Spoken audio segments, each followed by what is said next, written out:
මං අද ඔයාලට කියලා දෙන්නේ ලේසියෙන්ම මොබයිල් ෆෝන් එකෙන් ගේම් එකක් හදාගන්න හැටි.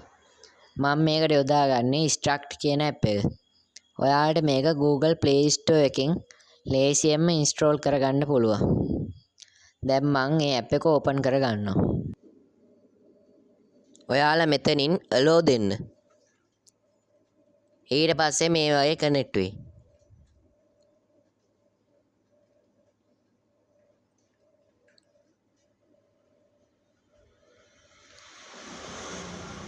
ඊට පස්සේ අපිව මේ වගේ තැනකට තමයි යන්නේ. මෙතනින් ඔයාගේ හරි ඒජ් එකයි ඔයා ඉන්න රටයි දෙන්න. මම දෙනවා මගේ වයස 14යි. මගේ රට ශ්‍රී ලංකාව. ඔය චූටි ඊතලෙන් ඔයාගේ රට ඔයාට තෝරන්න පුළුවන්.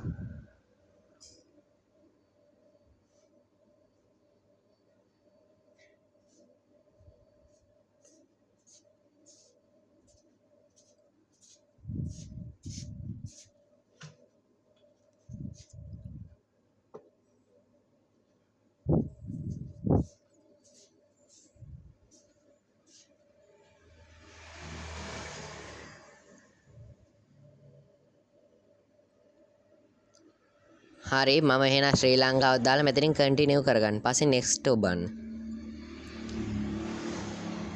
ඊට පස්සේ අපිව මේ වගේ තැනකට එනවා. මෙතනින් create කියන බටන් එක ඔබන්න.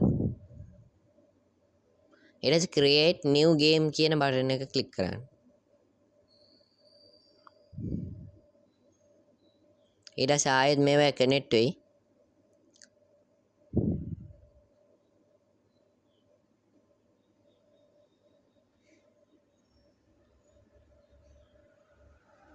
ඊට පස්සේ අපි වෙන්නේ මේ වගේ තැනකට. ඊට පස්සේ ඔයාට ඔය පහළ තියෙන ප්ලස් බටන් එක ක්ලික් කරාම ඔයාගේ බෑග්ග්‍රවුන්ඩ් එකට ඔයාට ඕනේ චරිතයක් දාගන්න පුළුවන්. මම සර්ච් කරනවා වෝල් කියලා. වෝල් කීපයක්ම තිරේ එනවා. මම ඒවෙන් කීපයක් තෝරගෙන ඇප්ලයි කරනවා. මම ඇප්ලයි කරපු වෝල් ටික ඊට පස්සේ මෙතන යටින් ලෝඩ් වෙනවා. ඊට පස්සේ ඔයාලට මේ විදිහට මේ වෝල් එක ඔයාගේ බෑග්ග්‍රවුන්ඩ් එක ඇතුළට ගන්න පුළුවන්. ඔයාලට මෙන්න මේ විදිහට මේ කියන්නේ ඔයා ගත්ත අයිටම් එක වෙනස් කරගන්න පුළුවන්. තව ඔයාට මේ අයිටම් එක කොපි කරගන්නත් පුළුවන් ඕන නම්. මම හදන්න යන්නේ මුලින්ම තාප්පයක්. ඒ තාප්පේ කියන්නේ ඒ මැට වගේ තාප්පය ඇතුලේ තමයි මම මගේ පසුබිම නිර්මාණය කරගන්න හදන්නේ. මම එහෙනම් ඉක්මනට ඒක හදා ගන්නම්.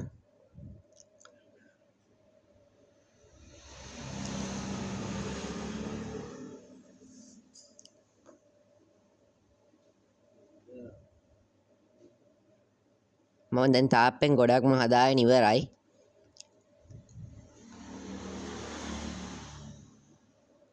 ඔන්න මං ඒ තාප්පේ හදලා ඒක ඇතුලේ අයිටම් උත් දාගත්තා. මම දැන් ඒකට තව චරිත දෙකක් ඇඩ් කරගන්නවා. මම හදන්න යන්නේ සොම්බි ගේම් එක. එහෙනම් මම සොම්බි චරිත තමයි ඇඩ් කරගත්තේ. ඔන්න මට ඕන නැති අයිටම් එකක් තියෙනවා. මම ඒක ඔය විදිහට ඩිලීට් කරගන්නවා. ඊට පස්සේ දැන් මම අලුතෙන් ඇඩ් කරගත්තු චරිත දෙක මම මගේ බෑග්ග්‍රවුන්ඩ් එක ඇතුළට දාගන්නයි යන්නේ. ඔන්න මම දැන් මගේ එක චරිතයක් බෑග්ග්‍රවුන්ඩ් එක ඇතුළට දාගන්නවා. ඔන්න මම අනිත් චරිතෙත් ගන්නවා. මම මේ චරිතෙත් බෑග්ග්‍රවුන්ඩ් එක ඇතුළට දාගන්නවා.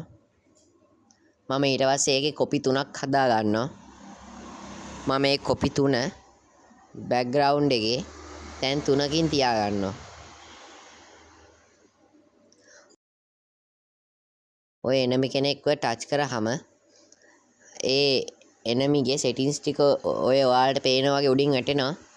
ඒකේ මං එයාගේ සෙටින්ස් හදලා තියෙනවා වගේ. එයාගේ සෙටින්ස් වල ඔය කොඩියක් පේනව නේද ඔයාලට රතු පාට. ඒක වෙන පාටකින් දාන්න නැතුව ඔක්කොම එනිමීස් ලගේ ඒ කොඩිය රතු පාටින් දාන්න. එතකොට තමයි මේ එනිමීස් ලවට ඇටැක් කරන්නේ. ප්ලේයර්ගේ ඒ කොඩිය දාන්න ඕනේ නිල් පාටින්. එතකොට ඔයා ටීම් ගේම් එකක් සෙල්ලම් කරොත් ඔයාගේ පැත්තේ ඉන්න ඔක්කොගෙම කොඩිය තියෙන්න ඕනේ නිල් පාටින්. එනිමීස්ලා කොඩිය තියෙන්න ඕනේ රතු පාටින්. අහලවාට පේනවා ඇති කහ පාට තරුවක්. ඒ තරුව තමයි මම දාගෙන තියෙන්නේ ඔය මාලිගාව ඉස්සරහින්. එතන බෑග්ග්‍රවුන්ඩ් එකේ තියෙන තරුව ටච් කරාම ඔයාලට ඒ තරුවේ settings උඩින් පේනවා ඇති. ඒ settings වලින් ඒ තරුව ඒ settings වල තියෙන තරුව ටච් කරාම මේ ගේම් එක දිනන්න ඕන හැටි ඔයාලට එනවා. ඒ කියන්නේ මම ওই තරුව දාපු හන්දා ඔයාලා මේ ගේම් එක දිනන්න ඕන හැටි ඒ තරුවේ තියෙනවා. ඒ තරුව ටච් කරාම එනවා stand on star කියලා. ඉතින් ඒ විදිහට තමයි මේ ගේම් එක දිනන්නේ. දැන් මම ඔයාලට කියලා දෙන්නම් play එකේ settings හදන හැටි. දැන් ගේම් එක සෙල්ලම් කරන්න අපි දාන play තමයි ඔය දැන් ඔයාලට පේන්නේ. අපි යාගේ settings හදාගමු. එයාගේ health points ගාන අපි 200ට වගේ තියමු. ඊට පස්සේ movement speed එක 20 වගේ දාගමු.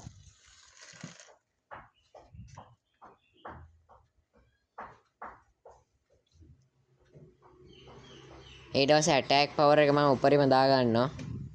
ඊට පස්සේ jump power එක 12ට දා ගන්නවා.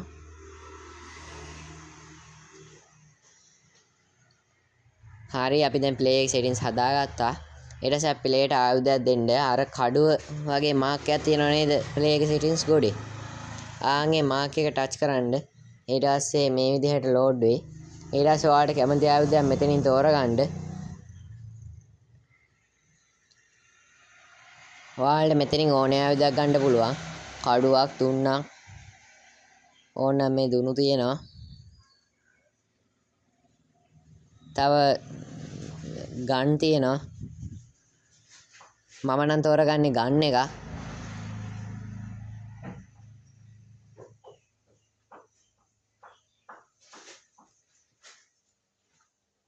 ඔයාට ඕනම් මෙතනින් ඒ තුවක්කුව attack power attack range එක වෙනස් කරගන්න පුළුවන්. මම මේ තුවක්කුව තෝරගන්නවා. මම ඒකේ attack power එක attack range එක උඩරිම දාගන්නවා. එතකොට මෙන්න මේ විදිහට ඔයාගේ ප්ලේයට ඔයා ඒ තෝරපු ආයුධ එනවා.